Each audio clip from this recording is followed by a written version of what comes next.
Hello everyone, Logan Keister here, and I just made this very interesting discovery. So I'm out here at Red Rock Canyon, just outside of Las Vegas, Nevada, and I stumbled upon this shrub over here, and so when I looked closely at it, I noticed it's a leguminous shrub, so you can see that it has opposite leaves around there. It also has these little spines on it. So it kind of reminds me of a locust, like honey locust or black locust, but it's growing more shrubby, so I haven't quite identified this one, but I have identified this growing right in the middle of it. Notice all these red fruits here? So this is a legume, so legumes are in the bean family, so they should have like long pods that come off with them, and the flower should have a banner, wings, and keel. Very tiny one. But then I was noticing, wait, this plant is actually growing right from out of the shrub itself, and it's a totally different plant. And its fruits are completely different. It has these small red fruits.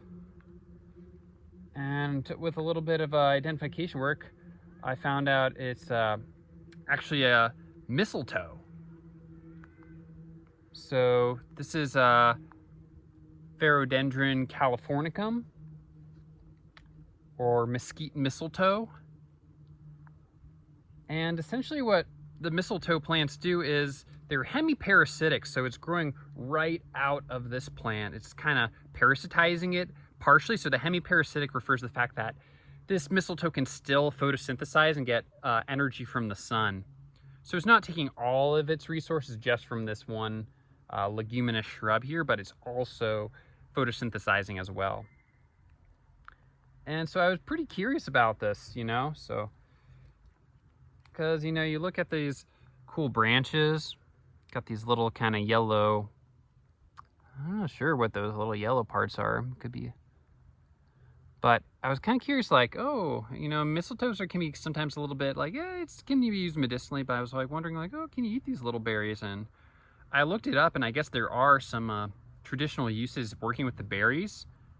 However, you have to be careful where you're consuming the berries from based on what the mistletoe is parasitizing. So, for instance, in this case, since it's parasitizing a leguminous shrub, I know most leguminous plants are not safe, like our cultivated domesticated beans and peas, because they actually contain these toxins that end up kind of slowing down your digestion, and most of them are deadly toxic, and they'll slow down your digestion to the point it stops working, and you kind of die from that or get really sick or ill from that. So I'm probably not going to consume any of the fruits off of this particular shrub.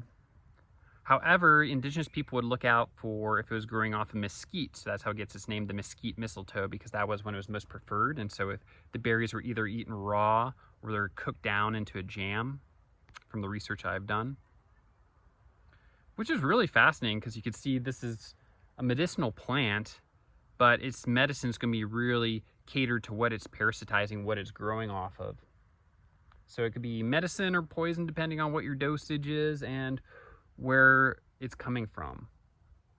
So this was a really cool discovery for me, because I had no idea they had a desert mistletoe species. In Oregon, where I live, you usually see mistletoe growing off of a lot of oak trees, being kind of hemiparasitic off of them. So this was a really cool discovery, and you can see most of the legumes pretty defoliated, but then you get this like big mass of green here, and with the red berries. So that's kind of what gave it away to me. I'm like, why is this? I've seen some others on shrubs, and I was like, why does this whole shrub have no leaves on it, but right on like certain branches and right in the middle of it, it'll have all this green growth that looks totally different than the rest of the plant. And sure enough, it's a parasite. So I hope you all found that interesting. Please comment if you have any experiences with mistletoe or the desert mistletoe.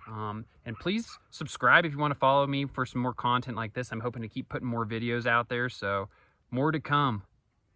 Signing out.